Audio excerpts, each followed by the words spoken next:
any tequila. Oh, this was planned. I'm gonna let y'all know right now. This was planned for him not to on his birthday, not to have no tequila, no liquor, no beer, no nothing for the podcast. Was planned. The only thing I have is Bailey's. Yeah, exactly. You drinking coffee and Kahlua or something? You know what I mean? Sometimes you need that for the last little exit on out of there. I finished the tequila yesterday. Yeah.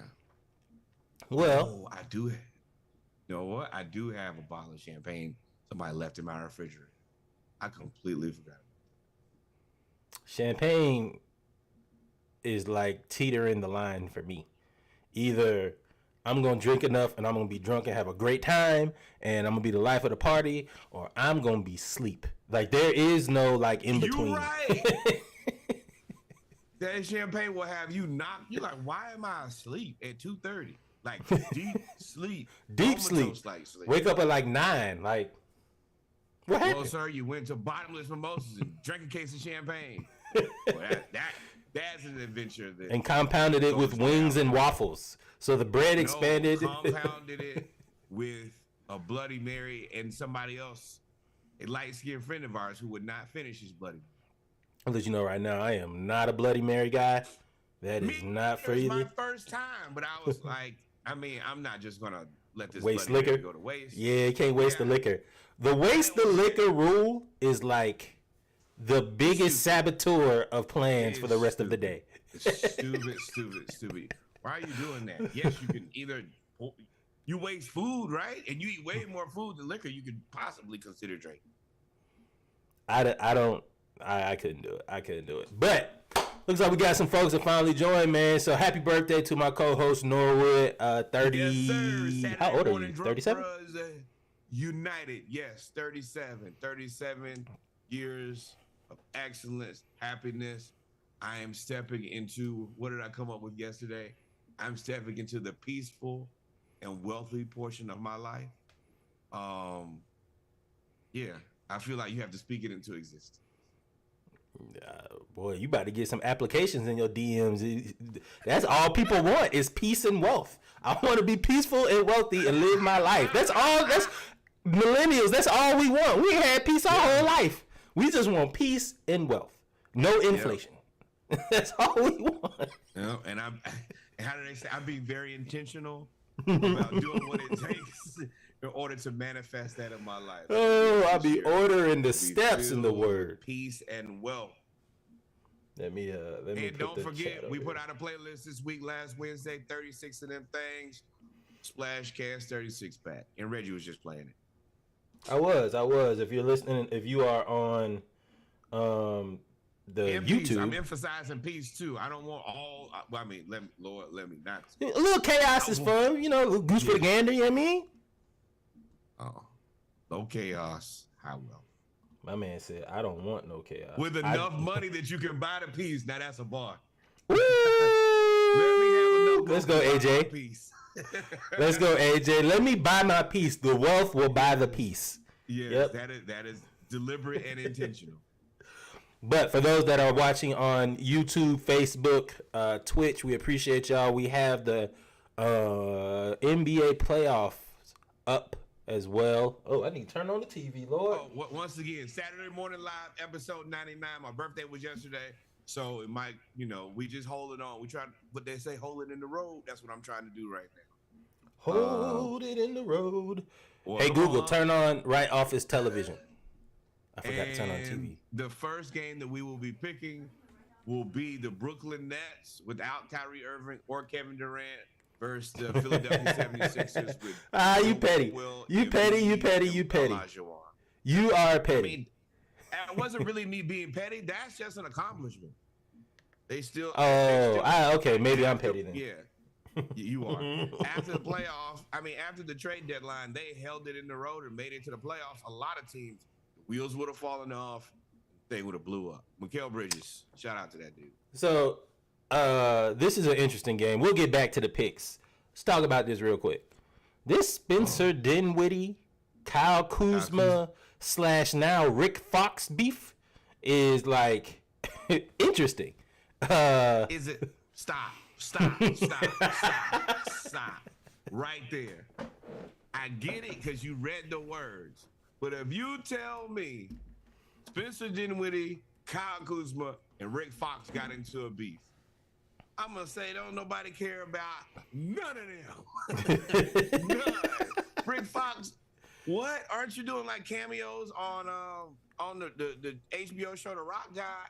Spencer Dinwiddie, boy, hell no. Kyle Kuzma, you're a good player on a bad team. Nobody cares. Nobody cares. Oh, that's not fair. There's a lot of good players on bad teams. Fair, but that's where he excels. Good player, bad team. Which a lot of people that excel there. I mean, we can be picky. We talk about Dame.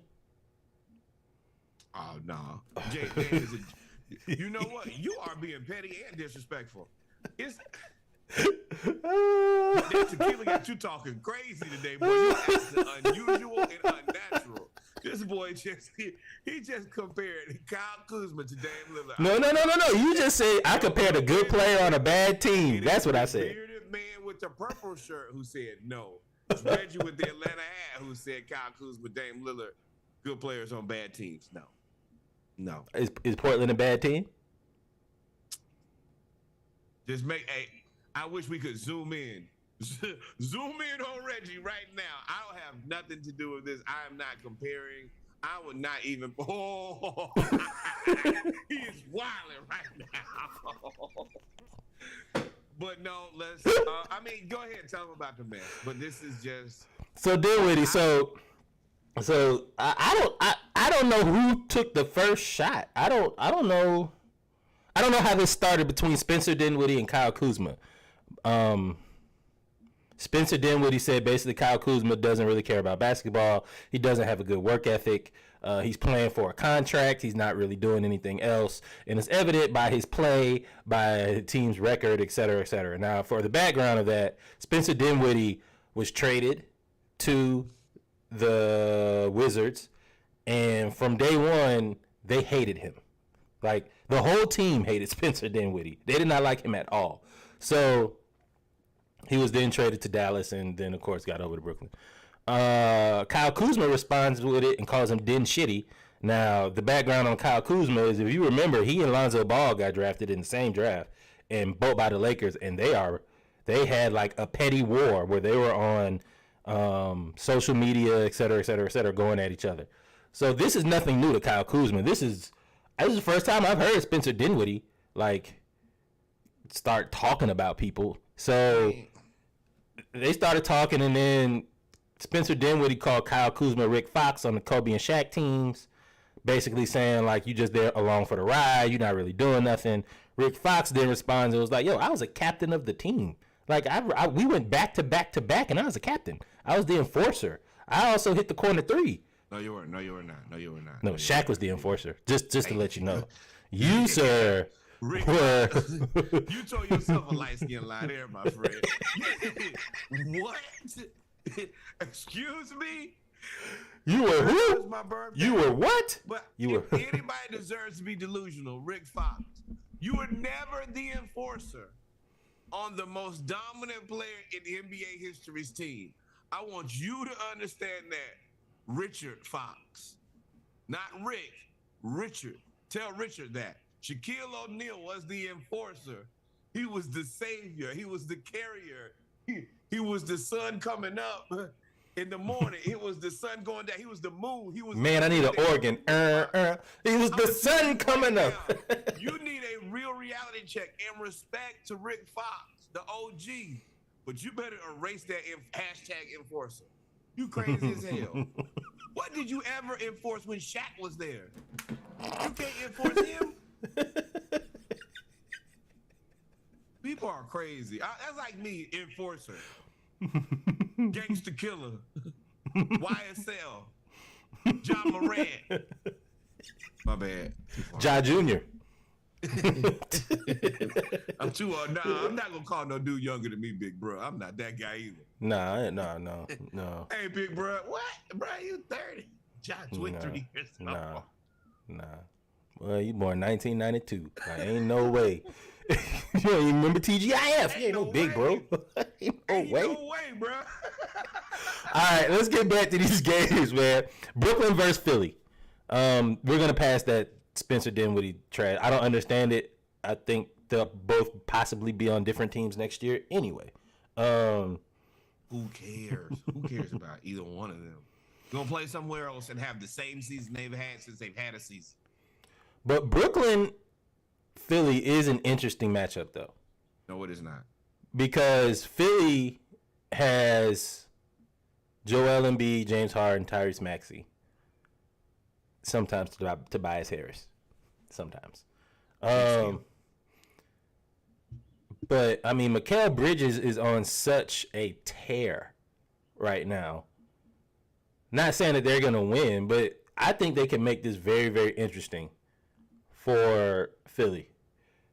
Because I think the best days of PJ Tucker are he's not with them anymore. Where is he? Where's PJ Tucker? Yeah. He's 76. Yeah, he's gonna get cooked. He's not gonna score any points. Big cardio. Big cardio. He got all the Tony Snell vibes. Boy, big suicides, bro. Running just free throw back. Hey, bro, half court like back. You're in good shape, free man. throw back. You're in real good shape. But the thing about this is there's no and I'm going ahead and tell y'all now. We're gonna set up a link on the website for Nicholas Claxton. We're gonna start a GoFundMe because it's about to get bad for him. Embiid is going to take him to the cleaners. It is unfortunate because I do think that Claxton is a good player, good young defensive player of the year candidate, even though that's probably gonna go to Brook. But now the rubber will meet the road, and it will be bad for you before it'll be good for you. I just want you to tape all of these games. Take what you can from these games. In the summer, just watch these over and over. Let these motivate you to be a better player next year. Because this year, he finna tear your ass up. If Brooklyn pulls this off, what do you do with Philly? At this, because I think this is probably, unless, well, I don't know, because they get rid of Tobias next year, so then maybe able to bring somebody else in. And I'm pretty sure they won't re-sign PJ Tucker. Getting rid of, you got as good as he may be on defense, is nothing on offense. Can't do that. You can't do nothing on offense. And he's like Draymond without the passing and the rebound. You just all boy, say you just a strong Tony Snell. That's all. That's well, yeah. I got Philly winning game one. I think that city's gonna be electric. I think this is probably the closest that they've been to a. It's electric. This is the closest they've been. This is the closest they've been to a championship. They feel. I think Joel Embiid has solidified himself as the MVP of the league. It's tough. I think Philly has the ability to guard everybody on Brooklyn, and I think Brooklyn has nobody to guard Embiid. And I think that's really what it is. That's the difference. So I'm taking Philly game one. It's one player, but it's wait. I'm picking Philly for the series. I'm going like 4-1, maybe 4-2 bet. Philly for the series? Yeah, I'll take that. I'll take that 4-2. Record numbers. I'll take that 4-2. I don't know about. I'll give Claxton a little bit more respect than he's gonna get. It's not about it. There's an immense amount of respect for Claxton. Also, I've seen Euro Step and Embiid Olajuwon do things that no 7-foot man should be able to do. Yeah, he's starting to enter that role. But so yeah, Philly. I got Philly 4-2. I just don't think you're not used to guarding anybody with the handle like Joel Embiid. Claxton, that's not a shout to you. At 7 feet, you can guard. Yeah. I mean, Kevin Durant is the only other comparable person that I can think of that has a shot. Yes, but he's not 300 pounds. Exactly, there's the issue. Everything that you give up comparably on the height wise, the 300 pounds is where you're like, hey man, I don't have anything for this. Unless y'all want to jump him or maybe Nancy Kerrigan, this dude, it's gonna get a lot worse before it gets. And Philly doesn't have really anybody behind Joel Embiid though. They got Montrez. Who do you need?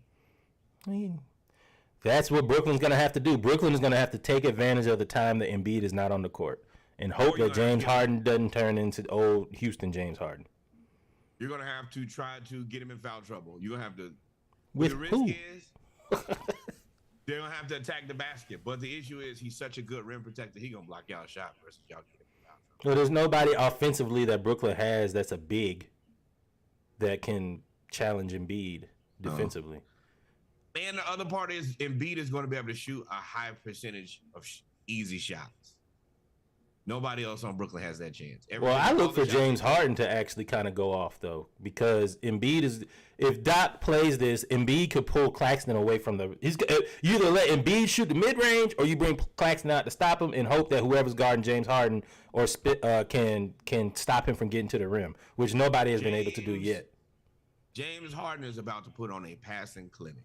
He's the only NBA player in history to have 3 scoring championships and 2 assist championships. He's about to show y'all that I have reformed my entire game. Yeah.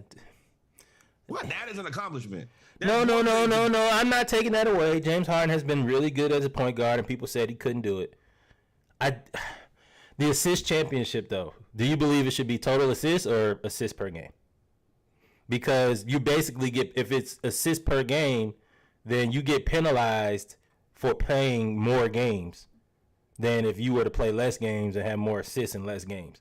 So, I'm Hawks. Trae Young has had the most assists in the league the last 2 years, each of the last 2 years.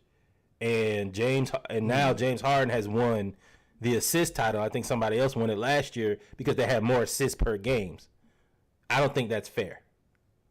That's personally. tricky. Same way with Embiid. He had the most points last year, but didn't win the scoring title or something like that. Like, that's tricky. But it's tricky. You got a valid point. That is something that you might have to take into consideration. But either way, like, but to be number 2 ain't bad though. Yeah, and this is the other part is James, for the majority of his career, was known as a guy who would never pass the ball, and for him to be essentially a prolific passer, you have to now.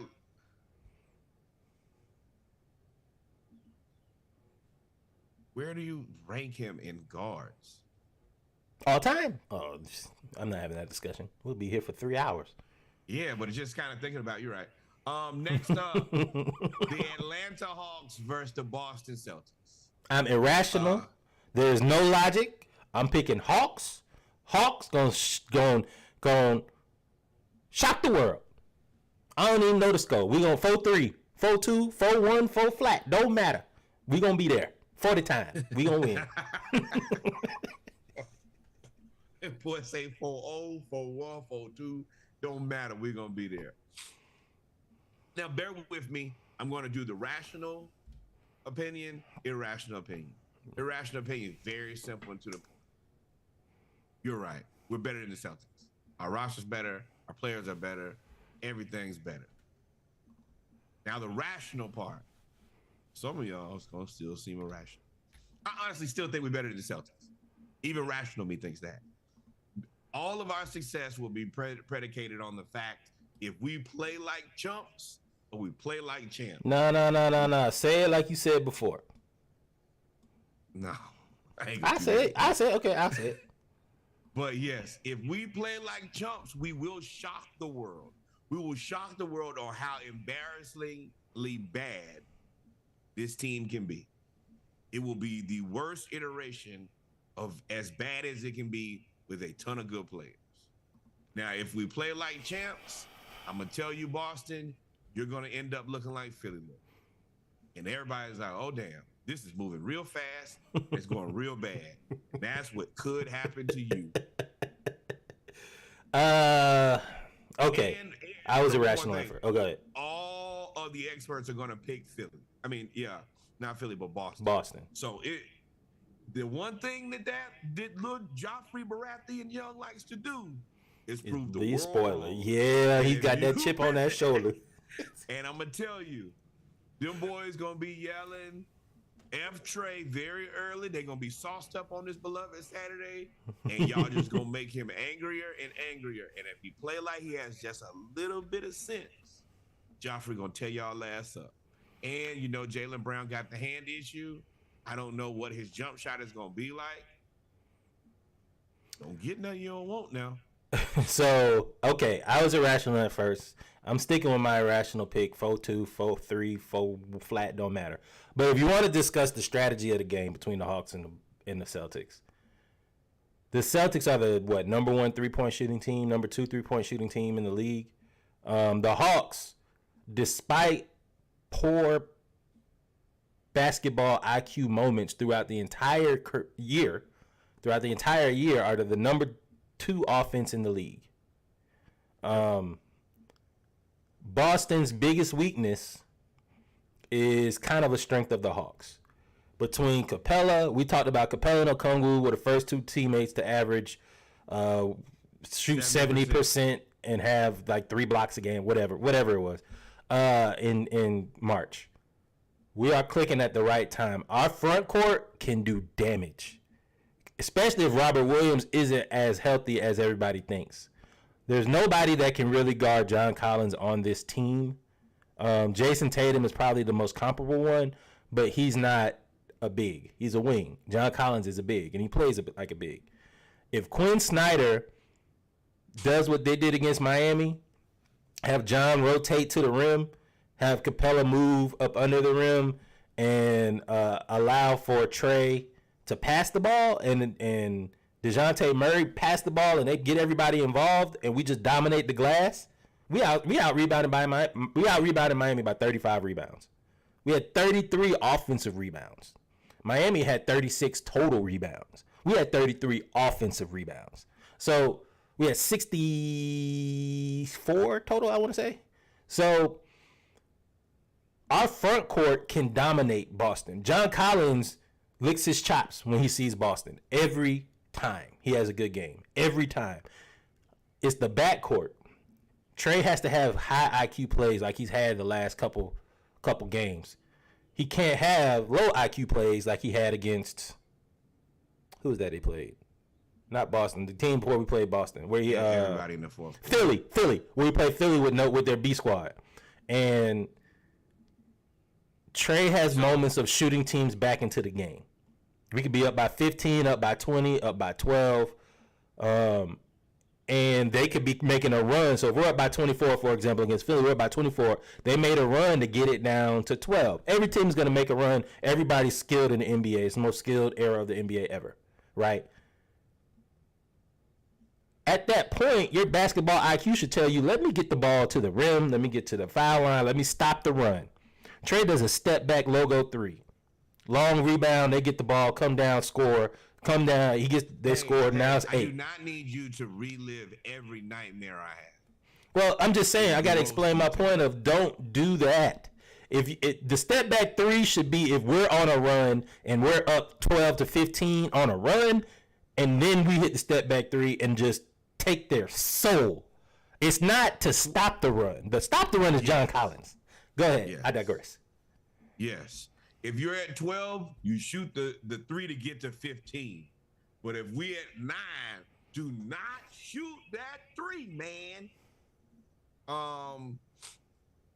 The good thing, though, that's what I wanted to come back to. Derek White is going to start as shooting guard. That means that, please, DeJounte Murray, you have to score and score effectively. You don't have to guard Jaylen Brown, because Hunter will guard Jaylen Brown, and I assume Collins to guard Tatum. So you don't have to have the best defensive game. We need you to hit shots. It is mandatory that you come out of there with 20 points. Nothing less than 20 from Trey. I assume he's going to try to get to 30. DeJounte Murray, no less than 20 points out of you. No way. If our backcourt don't give us 50, I don't see this going well for us. I'll say, I'll end my points on this. Whoever's bench wins this series. The Hawks bench has been on fire lately. I think they're number 1 bench in the league. Boston bench has been like number 1 bench all year because of Brogdon, White, Grant Williams, all these other players that they have. If our bench can outplay their bench and we can guard the 3-point line, You almost would rather give up the 2s than the 3s against Boston. If we can play we that, Okongwu we to could at destroy least him. Okongwu, we just need you to be as good as Robert Williams, Jalen Johnson. You got to be better than Grant Williams. Only thing he really has on you Strength. is, I don't even think strength. I just think is mental ability. He is a defensive tackle. I mean, but Jalen ain't no slouch either. And I think Jalen is more athletic. We got to run. We could run them tired. We could run them ragged, really. Yes. And John, you got to punish whoever guarding you, dog. John Collins, you got to make them work on defense, and then on offense, they'll kind of falter and they have to go to the bench. But you got to guard the 3. Sadiq Bey, you got to be better than Sam Hauser. And I know that might be Sam Hauser hitting 9 threes in a row. You got to hit 10. And Bogey, take them down to the post. Yeah. We got to win the war in the paint. We win the war in the paint, we win the series. But irrationally and rationally, we both picking the Hawks 4-2. You hate it. You hate yourself. Next up, this is actually one of my favorites here. Knicks versus Cavs. Best series of the first round, I believe. No. It's, I mean, I don't know. It's like a 3-way tie for me. Because Warriors and Kings is going to be interesting. Andrew Wiggins is back. Yeah. But Knicks versus Cavs. And somehow they have, and I'm a big Julius Randle fan. I do not think that Julius Randle is better than Evan Mobley. Knicks versus Cavs. So it's the Cavs. The Cavs is the right pick. But this is probably as even a 4 or 5 that you could pick. The Knicks are the deeper team. The Knicks have just as much dynamic scoring as the Cavs do. The thing is, they're actually kind of mirror images of each other. I don't know if I'm going to pick the Cavs in this one, actually. I think the Knicks will probably win this series now. I'm taking the Knicks, now that I think about it. You're going to have to get one of the, either you need to get Jarrett Allen in foul trouble and get him out and make Evan Mobley move to the 5, or you're going to have Evan Mobley get in foul trouble and get him off the floor. But if you let both of those guys play the whole game, yeah, it's not looking good for you. The Knicks game is driving to the basket. If you have those 2 guys at the basket, you're gonna have problems. Best thing you can do, get somebody in foul trouble, get them off the floor, or you're gonna struggle. I think a lot of people aren't talking about the fact that Donovan Mitchell wanted to come to the Knicks, and the Knicks lowballed the Jazz, and the Jazz sent him to Cleveland. They ain't lowball him. They just actively decided not to get robbed by Danny Ainge. Well, okay. Depends on who's telling the story, right? Because of course, if it listening to Donovan Mitchell camp, I don't say camp supporters, it was the Knicks went to the Jazz and gave them an offer, and the Jazz said, "Well, we got a better offer with Cleveland now," and they call it, and the Knicks said, "You bluffing," basically, and it was like, ha. I'm not paying that, and I still think that even though Donovan Mitchell has played excellent this season, it's an overpay. And it looks like the Knicks made sense. As much as I love Donovan Mitchell and I cape for him on here, man, 5 picks, dog. 5 plus players. When you need to try to make this team better, like Isaac Okoro, you need to fill that spot. How you gonna do it with no draft picks? I think. And you gotta look at the results. The Knicks, we playing each other in the first round. Bruh, you spent 5 draft picks. I went and got Jalen Brunson. We at the same party with the same girls, bro.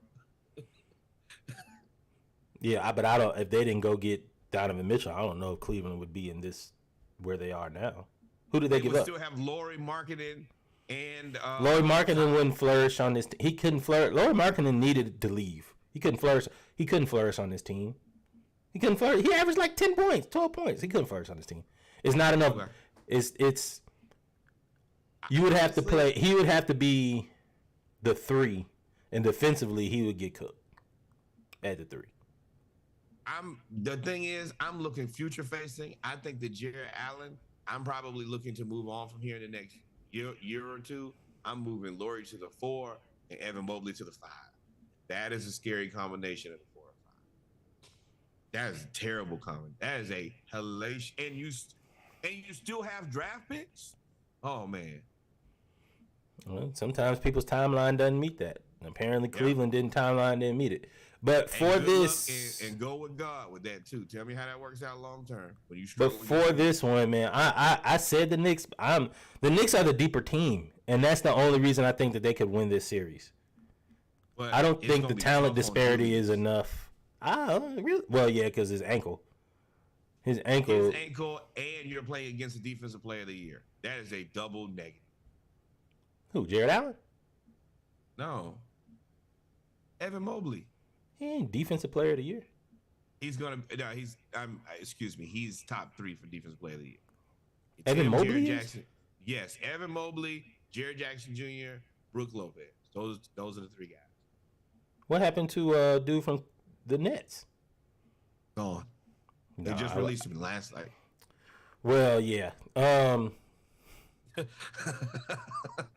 the Knicks don't get anything from their 5s.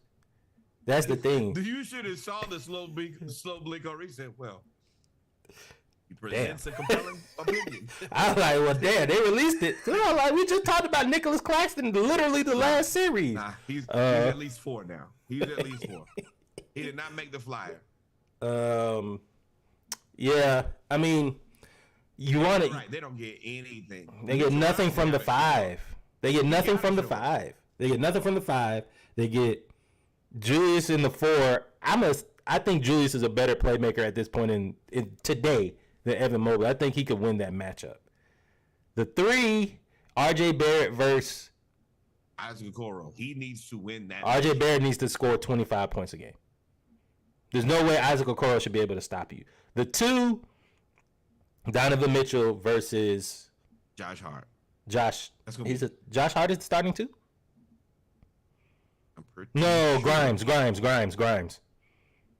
Grimes not starting. Grimes does start. Does? Oh, excuse me.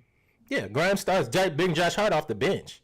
So Grimes, Donovan Mitchell's gonna win that one, and then the 1 is Darius Garland versus Jalen Brunson. This is a really, really. What's up, Worthy? This is a really, really good matchup. And Grimes does make it more difficult for Spider because Grimes is substantially bigger than Spider. Spider is stronger and faster than Grimes. He does not make it substantially more difficult at all. He's only 6'4". Why did I think he was like 6'6"? And Donovan Mitchell's vertical is probably 25% better than his. So that whatever height difference is made up right there. Inconsequential. The thing is, they're so evenly matched, but the Knicks are a deeper team. But the thing is, Tom Thibodeau got to play him. Like, you should play Obi in this series. You should play Obi. You should play.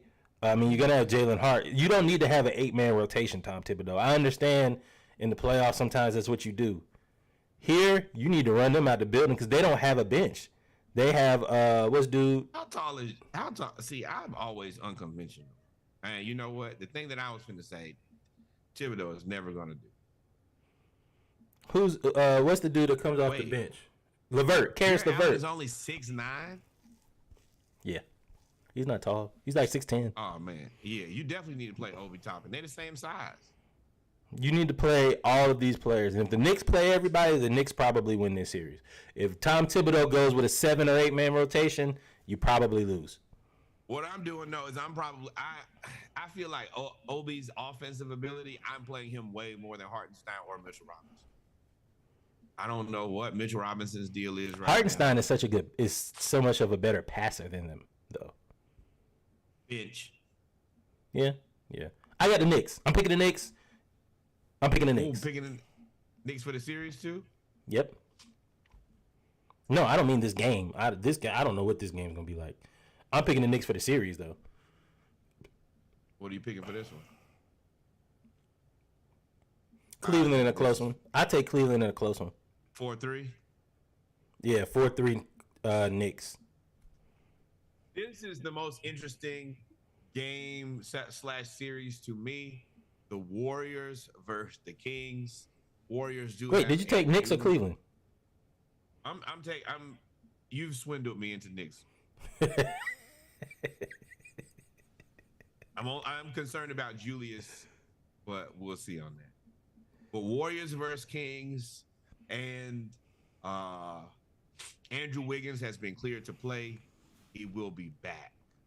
That is so unfortunate for the Kings, who had a wonderful season, and you go into the season assuming, hey, this is going to be an opportunity for us to dominate the playoffs, and their second best player is healed, healthy, and ready, and motivated. Andrew Wiggins hasn't played in 2023, right? He really hasn't played since like January. Don't have a guy to guard him either. Who, the King? Yeah, Keegan Murray. It is. Keegan Murray, they got bodies. Harrison Barnes, Keegan Murray, they can throw people at him. No. There is a difference between Keegan Murray. Life is going to come at you so fast. Wiggins is fast, he is strong, and he's athletic. I wouldn't wish that on you, big dog. And he's rested. Yes. And you are probably hitting the rookie wall right now. I don't know. He was like top 3 for rookie of the year, wasn't he? I don't think so. No, Banchero, Jalen Williams. Nah, he wasn't top 3. And Benedict Mathurin probably. That was the one I couldn't remember. I want to pick Sacramento so bad. I want Mike Brown because he got coach of the year. That's so tough. But Golden State is something when you play old folks in the gym, right? You play old folks in the gym, they sandbag. When the game go to 21, they ain't running real hard. Then it get to like 17, 16. All of a sudden, they reach back into that fountain of youth for about 5 points. I think this postseason is the 5 points. This is the coup de grace, the culmination of the dynasty. This is the last run that they got.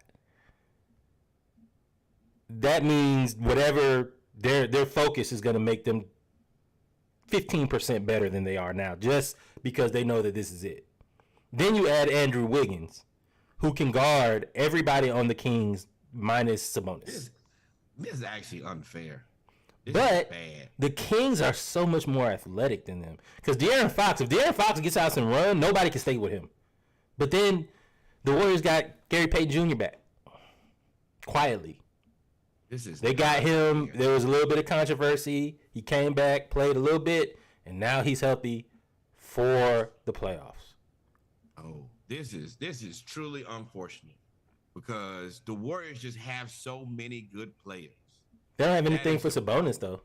They have nothing for Sabonis. Draymond.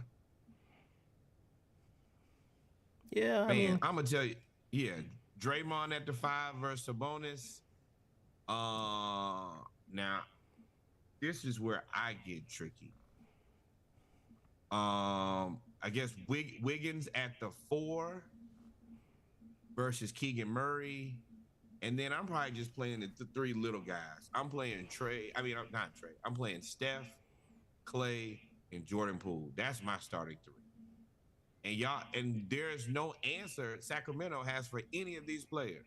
Who do you bring off the bench? Kuminga, Moody, and that's it. Y'all figure that out. Gary Payton Jr. Yes, Steph versus Fox, Steph. Jordan Poole versus Kevin Huerter, who? Klay Thompson versus Harrison Barnes. Klay just stand in the corner and shoot 3s. Keegan Murray versus Andrew Wiggins. And then Draymond just he won't let Sabonis embarrass him. That's all he really. He'll fight him first. That's boy. You ever play and you just know like I'm better than this guy, and as soon as I start beating, he's just gonna try to fight. He's just gonna. As soon as I start beating you on the court, he's just gonna try to fight. Like That's what Draymond gonna do. And you have Draymond who can foul him 5 good times, and you also have Kuminga. No, Kuminga and Looney. It's just too much. I forgot about It's Looney. unfortunate. Yeah. You've talked me into it. I'm taking the Warriors. I want to take Sacramento. You look at that roster. You talk yourself in there. I want to take Sacramento because I mean they can light the beam when they get hot. Now they can shoot. Hey, but yeah, you can't outshoot the Warriors. You can't outshoot the Warriors. I take Warriors 4-2. Going into this game is we're gonna outshoot the Golden State Warriors. There is nothing going right in your life. That is not the answer. You're never going. I got to go up here and outshoot Steph. What does Nicholas Claxton have on? They about to get swept. Oh Lord. Next up, and AJ, I'm glad you're here. Lakers versus Grizzlies. AJ, I definitely want. I want to know what your opinion on this. Oh is. man, I done missed the chat. I thought I scrolled down. We've been running 9-man rotation since December. Yeah. Oh yeah. But Sabonis does put crazy numbers. All right, go ahead. I'm back. I'm caught up now. But yes, Lakers versus Grizzlies. Jaren Jackson Jr. also candidate for Defensive Player of the Year. Steven Adams will probably be out for the entire playoffs. Shoot 'em up, Jai is back. Couldn't resist. Dylan Brooks, I'm sure, will be somewhere in a villain outfit. And Desmond Bain is probably doing push-ups right now. I don't understand Desmond Bain for the life of me. He looks like a football player playing basketball, but he does it and it's good. He looks like a running back that went and had the leg surgery and just went to 6'6" instead of. That's what it looked like. He got the body. For him to be, he had a short that's torso. the part. He's brolic and he's actually taller. He looks shorter because he has so many muscles. But he's 6'6" though. I know that's the reason that's not a guy who you can get physical with. You are tall and strong. No sir. No thank you. Lakers, this is stressful. But I will say, this is going to say a lot about 2 players. Jaren Jackson Jr. and AD, this should be a matchup for the ages. This is what I want to see, and I want somebody to walk out of there as the dominant. I don't know who it's going to be. Jaren Jackson Jr., you can go to that man block and slap him. Or AD, you can remind these people who you really are. Lakers don't have nobody that can guard Ja, right? Who? The Lakers don't have nobody that can guard Ja. Austin Reeves? Okay. I'm taking Ja in that matchup. I won't be disrespectful. I'll just say I take Ja in that matchup. I think Memphis has more of the ability to stop the Lakers than the Lakers can stop Memphis. But AD, if he turns into AD can be the AD we expect for like 15 to 20 games, right? At a time. I don't know if he could play a whole season and be 28 points, 15 rebounds, 4 blocks, whatever he's averaging in the last month of the season. But he should have the ability and the potential to dominate this series. Memphis has one big. Whoa. You think it's very simple. Every time that you put AD on the floor, I'm putting Jaren Jackson Jr. on the floor. And if they both play 48 minutes, you're going to have to beat my Defensive Player of the Year. And if you think that you can dominate my Defensive Player of the Year, and you're going to prove it to me. And if you do, shake his hand, job well done. But you're going to have to show me first. And this what yeah. And I got it, yeah. This is my guy. Yeah. I'm rocking with Jaren Jackson Jr. I want to see Dylan Brooks in playoff mode against LeBron. Because LeBron turns into a superhuman when you piss him off. And Dylan Brooks turns into a superhuman when he's pissing you off. So I want to see the two superhumans, the supervillain, I guess. The supervillain versus the superhuman. And you know, when Batman and the Joker get the tussling, Batman wins every time. So let me tell you right now, Dylan Brooks, best thing for you to do, be on your best behavior. Be very respectful of that man over there. You can't count out LeBron, man. You can't count out LeBron. But I want to say Memphis. I want to take Memphis LeBron here. is going to do what he's going to do. It's everybody. It is, can you get 15, 20 points out of Schroeder? It's, will D'Angelo Russell show up as a basketball player again? LeBron is going to do his. What has happened to D'Angelo? The same thing that always happened eventually with every team he's been with. Turned into a pumpkin. Every time turns into a pumpkin, and you're like, damn, bro, we thought you was gonna be the next like lifetime Laker after, you know, we sent you. So you're saying he finessed his way to he's finessed his way to a couple $100 million contracts? It ain't a finesse because he has it sometimes. He just doesn't have it all the time. Chris, what up? It's good, people. It's tricky. So who are you taking though? I'm taking the Grizzlies. 100%. I think that Jaren Jackson Jr. will be able to outlast Anthony Davis. And poor LeBron will do his absolute best. Ja is going to try to. Ja and Desmond Bain are a problem. Yeah. And you have Dylan Brooks, who doesn't really worry about scoring, which is crazy because all he wants to do is just piss you off. He's Dennis Rodman. And all he wants to do is just piss you off and play defense. I did forget about Vanderbilt. But you gonna put Vanderbilt on Ja? Well, Vanderbilt can guard the 2 through the 5 now. Well, 1 through the 4. He's one of them dudes that can guard everybody. Well, what line? Does Vanderbilt start for the Lakers? No. Yes, no. Oh, yes, he does at the 4. I wish the Lakers would play Mo Bamba a little bit more. Because the Grizzlies don't have anybody behind Jaren Jackson Jr. at the 5. They have nobody. Yeah, Xavier Tillman ain't it. I'm telling you. Xavier Tillman is the oldest looking 23-year-old dude I've ever seen in my life. That's disrespectful. But yeah, he looked 42. He looked like he'd been smoking cigarettes all his whole life. Yep. He looked like he was born at the age of 24. Yeah, Xavier Tillman, you gonna guard Jared Vanderbilt, AD and Jared. And please, Lakers and Grizzlies, do not deny us this opportunity to watch AD versus Jared Jackson. And y'all coaches get out there and do something tricky. Well, you probably try to get AD off of Jared Jackson Jr. Or you try to get Jared Jackson Jr. in foul trouble. Because if Jared Jackson Jr. gets in foul trouble, this series is ugly. Oh, it's smoking in here now. It's smoking, boy. It's ugly. But I'm taking Memphis. Boy. AJ, we'll take the 12-pack, bro. Take a 12-pack. We'll take a 12-pack on that, bro. It'll be a parade inside your city. Yeah. Steve better say, yeah. Oh, yeah. So we're going to take Memphis here. But, hey, Jared Jackson Jr., bro, you can't be no little bitch. Hey. Yeah, I know. Heat versus Bucks. Hey, 7-0 Milwaukee. Miami. Giannis, first of all, Brook Lopez. What are you? Adebayo, good luck. You're going to be stuck trying to guard Brook Lopez. Jimmy, we love you.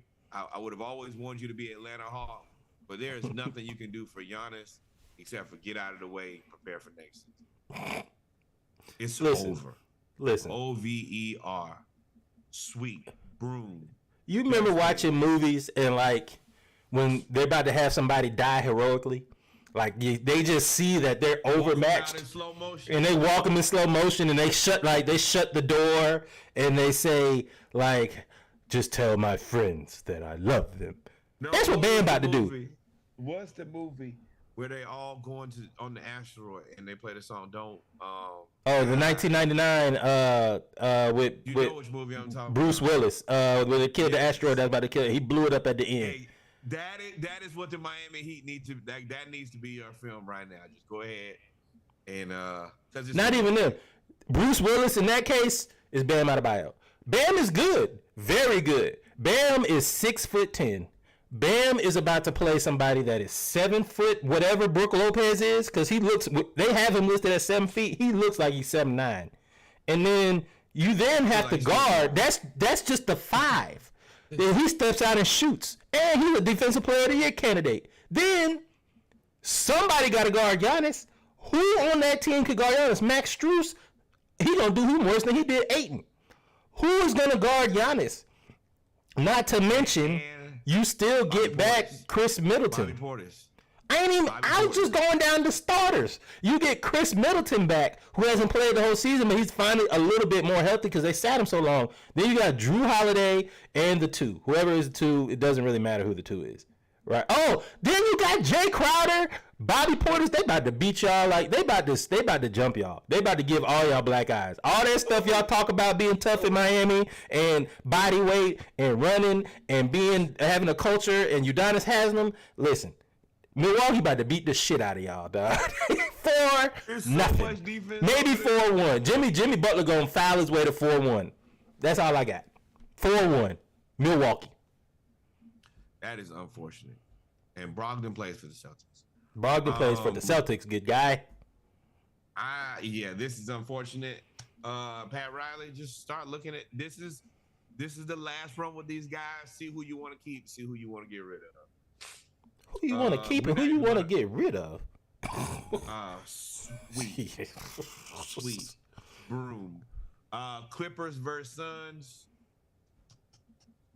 It's over. Suns. Paul George ain't even playing. Paul George is not playing the series. I think they say he'll try to come back the second round if they win. He'll come back next season. Yeah. Go ahead and book that trip to Cancun, Barbados, or whatever island you want to go to, big dog. Because Kevin Durant, they are undefeated when he plays. Kawhi can only now. Terrence Mann does give Devin Booker problems since November. Yeah, Devin Booker does give. Terrence Mann does give Devin Booker problems. But outside of that, I mean, Zubac and Ayton, you gotta assume that's gonna be Ayton. He should win that matchup. Ayton's the quietest 20-10 dude in the league. And then Kevin Durant, there's just Kawhi's gonna guard Kevin Durant. That's unfortunate. I got the Suns winning, and it's unfortunate. It's just they needed Paul George. If they had Paul George, the Clippers may win this series, but they don't have Paul George. No Paul George just eliminates you right then and there. It's sad, but that's what it is. And then finally, this is a tricky game to me: the Timberwolves versus the Nuggets. So Rudy Gobert and Kyle Anderson squashed their light-skinned beef, and or I guess chicken since it's light-skinned. Squashed their light-skinned chicken, and he is awful. He is a terrible person. And terrible. They're dapping each other up and having a good time when they blew out the OKC Thunder. After they punched SGA in the face. Elbowed him in the face. Shut that eye. At the 4. Aaron Gordon starting at the 4.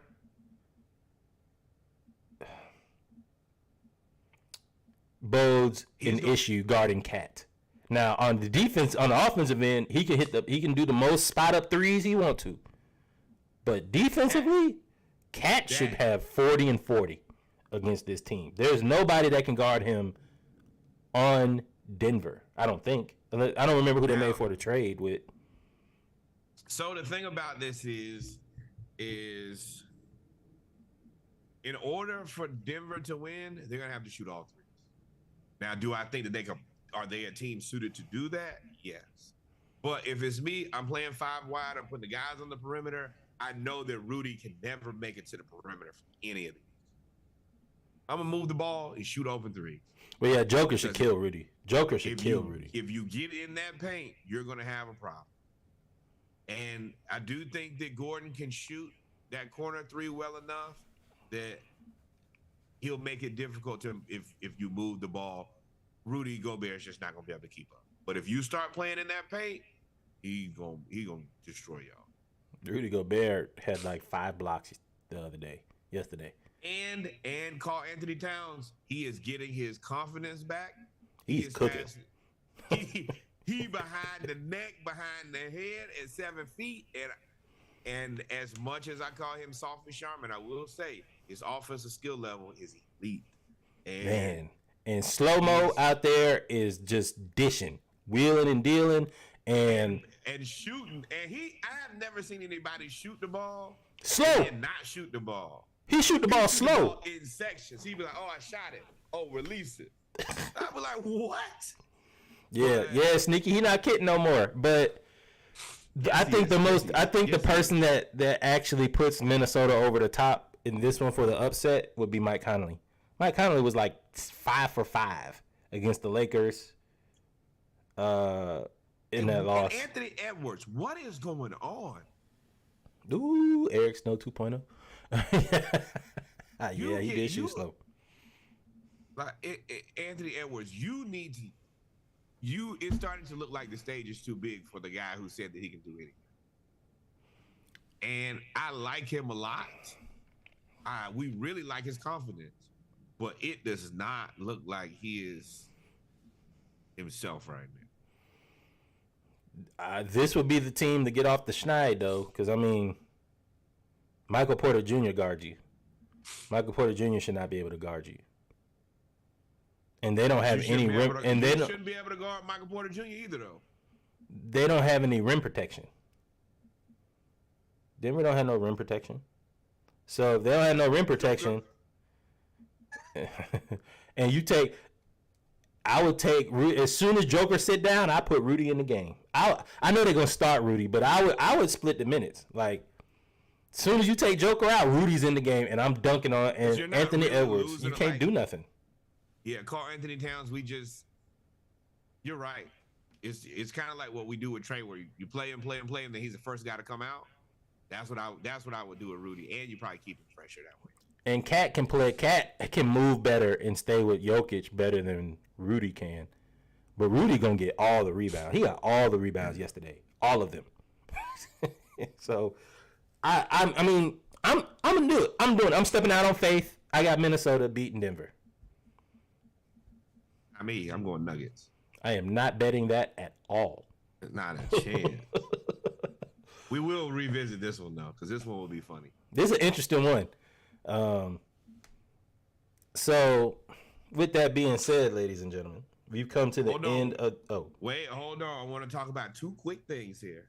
I told you Acuna is our MVP, and ever since you questioned that man, he heard the splash gas and specifically said, "Oh, Reggie, you think I'm not the golden?" Oh, you need to go look at the stats, good brother.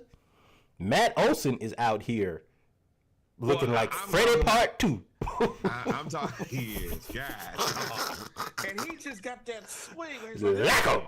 He done hit a home run in like 5 games. Oh, shit. Yo, did he hit that to Cartersville?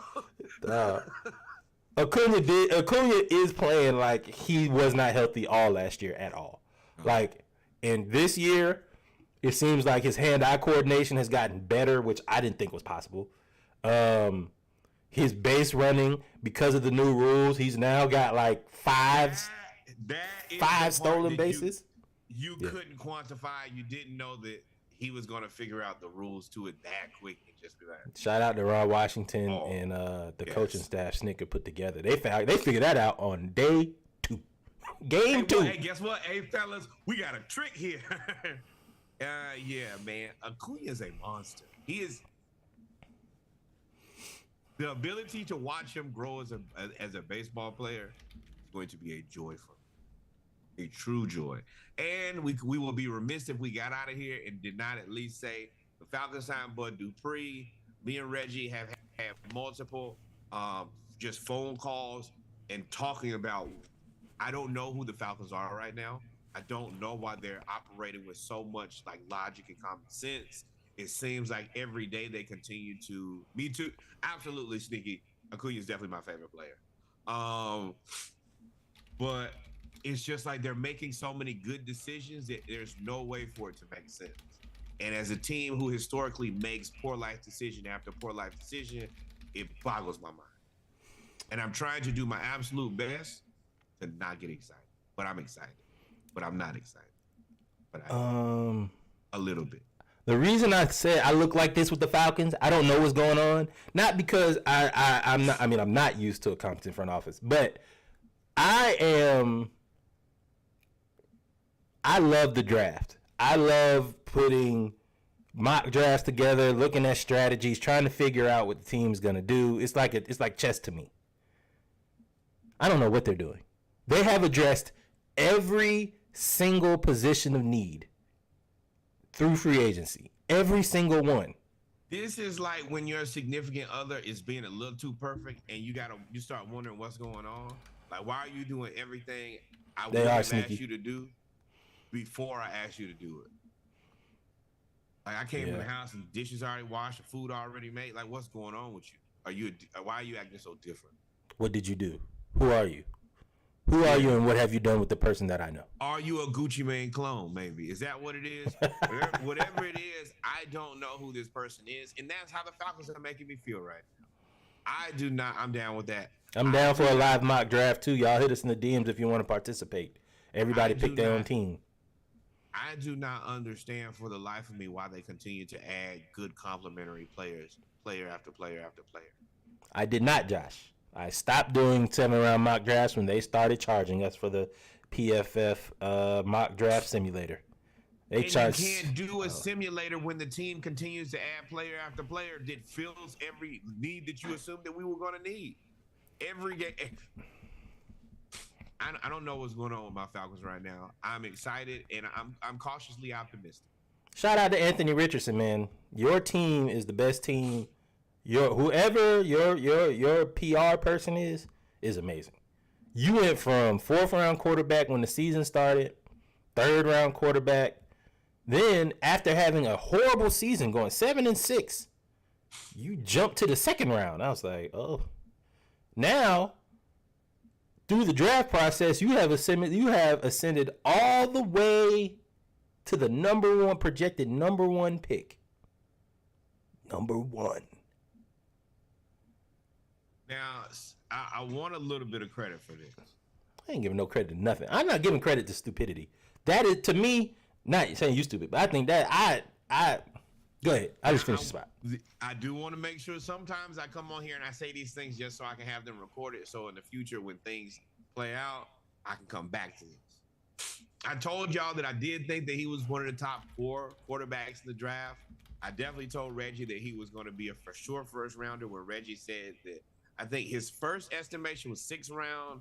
He went from 6th round to 3rd round. 4th round. I started at 4th. He has come to grips with he is going to be a first round pick. And I think now he's come to grips with he's going to probably be a top 7, maybe top 5. Sneaky's with me. Who would have thought somebody for the quarterback position that had more tackles than touchdown passes, more interceptions than 20-yard completions, is now going to be the number 1 QB picked? You should send Josh Allen a fruit basket, because that is all hopeful potential. Now, I will say this. You look at Anthony Richardson and you look at some of the bad picks in the past, I think that like your Mitchell Trubisky's, you should have picked Anthony Richardson over Mitchell Trubisky. Nobody thought Mitchell Trubisky was good that actually had eyes.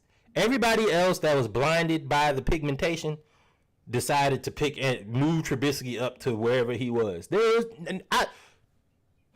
Daniel Jones.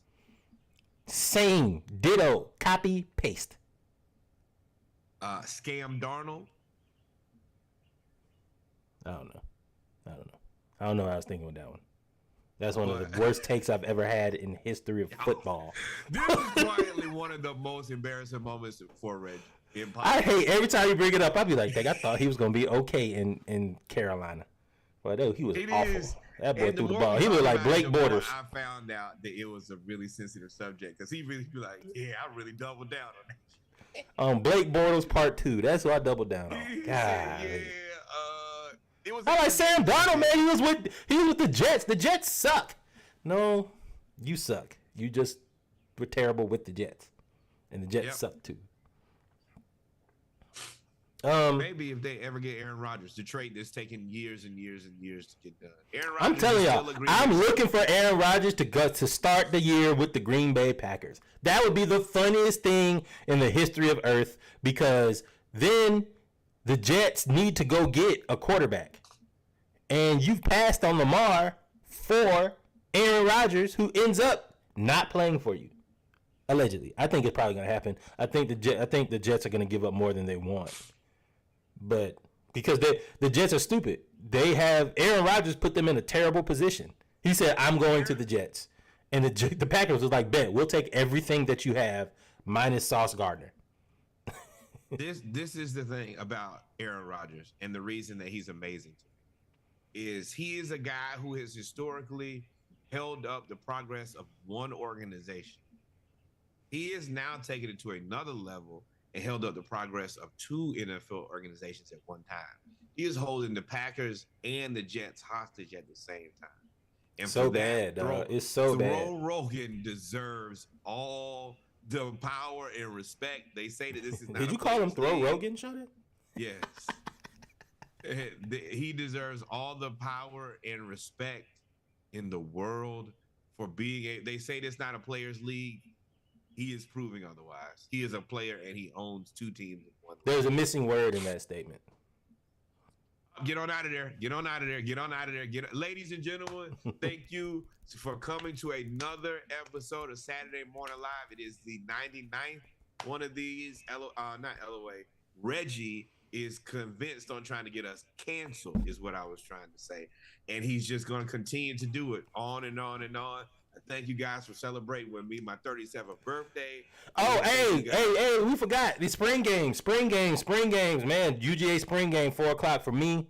I'm gonna tune into that because we have a quarterback competition going on for the two-time defending national champions. Starting on number 3 this year, hopefully. I can't wait. It's a lot of spring games this The day. Florida game. It was yesterday. But I'm gonna tell y'all, it did not look good. I was not. What I did see, I did not like. I am not gonna go watch it now because I didn't know it was yesterday and I didn't know they didn't look good. You can assume though, because I don't know who your quarterback is.